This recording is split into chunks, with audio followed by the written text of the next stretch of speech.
ಹಣದ ಮದ, ಅಧಿಕಾರದ ಮದದಲ್ಲಿ ಹೋಗ್ತಾವ್ರಲ್ಲ ಇವರು. ಅದರಿಂದ ವಿರೋಧ ಪಕ್ಷ ವಿಫಲ ಅಂತಕ್ಕಂಥದ್ದು ಕೆಲವರು ಮಾತಾಡಬಹುದು. ಇಲ್ಲಿ ಮುಂದಿನ ದಿನಗಳು ಈಗಾಗಲೇ ಜನರ ಭಾವನೆ ಏನಿದೆ ಅಂತಕ್ಕಂಥದ್ದು ನನಗಿಂತ ಹೆಚ್ಚಾಗಿ ನಿಮಗೆ ಗೊತ್ತಿದೆ. ಅದರಿಂದ ವಿರೋಧ ಪಕ್ಷಗಳ ಕೆಲಸ ಈಗ ನಾನೇ ಹೇಳಿದ್ದೀನಿ. ನಿನ್ನೆ ದಿನ ನೈಸ್ ಬಗ್ಗೆ ಚರ್ಚೆ ಮಾಡಿದ್ದೀನಿ. ಉದ್ದುದ್ದ ಭಾಷಣ ಮಾಡ್ತಾರಲ್ಲ ನಮ್ಮ ಪ್ರಿಯಾಂಕಾ ಖರ್ಗೆ, ಗೃಹ ಸಚಿವರಲ್ವೇ, ಸ್ಕ್ಯಾಮ್ ಆಗಿದೆ ಅಂತ ಹೇಳಿ ನಿಮ್ಮ ಹೈಕೋರ್ಟ್ ತೀರ್ಪು ಕೊಟ್ಟವರಲ್ಲ, ಆ ತೀರ್ಪಿನ ಆಧಾರದ ಮೇಲೆ ಇವತ್ತು ಬೆಂಗಳೂರು ನಗರದಲ್ಲಿ ಪಾಪ ಕೃಷ್ಣ ಬೈರೇಗೌಡರು 2 ಹೊತ್ತಿನ ಊಟಕ್ಕೆ ಇದೆಲ್ಲ ಒಂದು ಸಣ್ಣ ತಳ್ಳಗಾಡಿ ಇಟ್ಕೊಂಡು ಜೀವನ ಮಾಡ್ತಕ್ಕಂಥವ್ರನ್ನೆಲ್ಲ ಎತ್ತಿಸ್ಕೊಂಡು ಹೋದ್ರಲ್ಲ. ಈಗ ಅದೇನೋ 500 ಕಿಲೋಮೀಟ್ರೋ 700 ಕಿಲೋಮೀಟ್ರೋ ಅಳತೆಯಲ್ಲಿರ್ತಕ್ಕಂಥದ್ದು ಎಲ್ಲ ತೆಗೆದುಬಿಟ್ಟಿದ್ದೀವಿ ಅಂತ ಹೇಳ್ತಾರಲ್ಲ. ಪಾಪ ಅವ್ರ ಬದುಕಿಗೆ ಏನು ಮಾಡಿಕೊಟ್ರಿ ಆಲ್ಟರ್ನೇಟು? ಅವ್ರನ್ನ ತೆಗಿತೀರಲ್ಲಪ್ಪ. ಇಲ್ಲಿ ನಾನು ಪ್ರಿಯಾಂಕಾ ಖರ್ಗೆ ಕೇಳ್ತೀನಿ, ಇಲ್ಲಿ ನಡೆದಿರೋ ಡೇ ಲೈಟ್ ರಾಬರಿ ಇದಕ್ಕೇನು ತೀರ್ಮಾನ ಮಾಡ್ತೀರಪ್ಪ ನಿಮ್ಮ ಸಚಿವ ಸಂಪುಟದಲ್ಲಿ?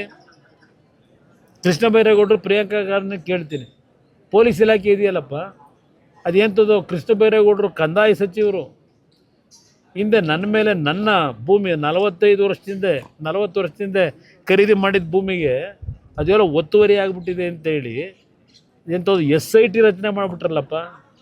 SIT ರಚನೆ ಈಗ ಇಲ್ಲಿ 100 ಕೋಟಿ 1000 ಕೋಟಿ ಲೂಟಿ ಮಾಡಿ 1000 ಕುಟುಂಬ ಬೀದಿಗೆ ತಂದು ನಿಲ್ಲಿಸವ್ರೆ.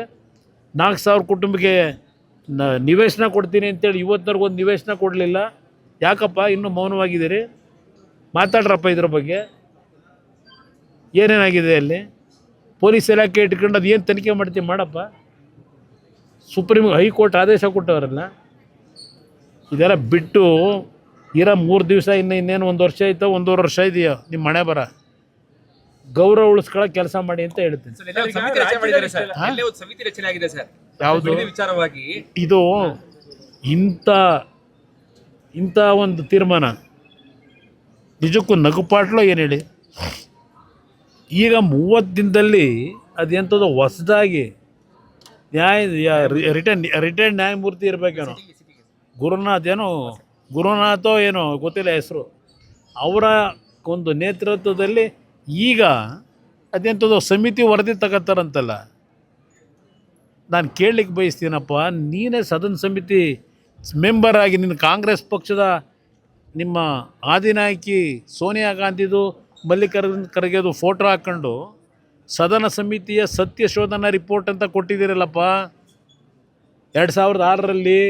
ಇದೇ ಬಿಡದಿ ಬಗ್ಗೆ, ಬಿಡದಿ ರೈತರನ್ನೆಲ್ಲ ಭೇಟಿ ಮಾಡಿ ಅವ್ರ ಜೊತೆ ಅವ್ರ ಕಷ್ಟ ಸುಖ ಕೇಳಿ ಆ ತೋಟಗಳನ್ನೆಲ್ಲ ನೋಡಿ ಒಂದು ವರದಿ ಕೊಟ್ಟಿದ್ದೀರಲ್ಲಪ್ಪ ಸದನ ಸಮಿತಿದು 2006ರಲ್ಲಿ. ಆ ಸಮಿತಿ ರಿಪೋರ್ಟ್ ಏನು ಮಾಡ್ತೀರಿ? ನೀವು ಕೊಟ್ಟಿರೋದು. ಈಗ ಇವ್ರ ತಗೊಂಡು ಏನು ಮಾಡ್ತೀರಪ್ಪ? ಬಿಡದಿದ್ದು ಏನಕ್ಕೆ ಮಾಡ್ಕೊಂಡಿದ್ದೀರಿ ಈ ಸದನ ಸಮಿತಿನ? ಏನಾದರೂ ಮುಖ್ಯಮಂತ್ರಿ ಒಂದು ಪರಿಜ್ಞಾನ ಬೇಡವಾ? ನೀವೇ ಮುಖ್ಯಮಂತ್ರಿನೇ ಅವತ್ತಿನ ಸದನ ಸಮಿತಿ ಸದಸ್ಯ. ಆ ರಿಪೋರ್ಟ್ ನಾನೇ ನೆನ್ನೆ ಬಿಡುಗಡೆ ಮಾಡಿದ್ದೀನಿ. ಅವ್ರು ಏನು ಕೊಟ್ಟವ್ರೆ? ಈ ಸದನ ಸಮಿತಿ ಮಾಡಿ ಇವ್ರ ಏನು ತಗೋತೀರಿ? ಇದೇ ಗೋಪಾಲ್ಗೌಡರು ಇದೇ ನಿವೃತ್ತ ನ್ಯಾಯಾಧೀಶರು ಸುಪ್ರೀಂ ಕೋರ್ಟ್ನ ಅಲ್ಲೊಂದು ಬಿಡದಿನಲ್ಲಿ ಈ ಒಂದು 15 ದಿವಸದಿಂದ ಬೆಳಗಿನ ಸಾಯಂಕಾಲದವರೆಗೂ ಹವಾಲು ತಗೊಳ್ಳಿಲ್ವ? ಅದೇನೋ ಜನ ಕೋರ್ಟು ಅಂತೇಳಿ ಅವ್ರು ಕೊಟ್ಟವರಲ್ಲ. ಗೋಪಾಲ್ಗೌಡರು ಜನಗಳು ತೀರ್ಮಾನ ಕೊಟ್ಟಿದ್ದನ್ನು ಕೊಟ್ಟವರಲ್ಲ, ಅವರು ರಿಪೋರ್ಟನ್ನು ಮಾಡ್ಕೊಂಡಿರಬೇಕು. ಗೋಪಾಲ್ಗೌಡ್ರ ಹತ್ರ ಕೇಳಿದ್ರೆ ಆಗಿತ್ತಪ್ಪ ಜನ ಏನು ಮಾತಾಡ್ತಾರೆ ಅಂತೇಳಿ.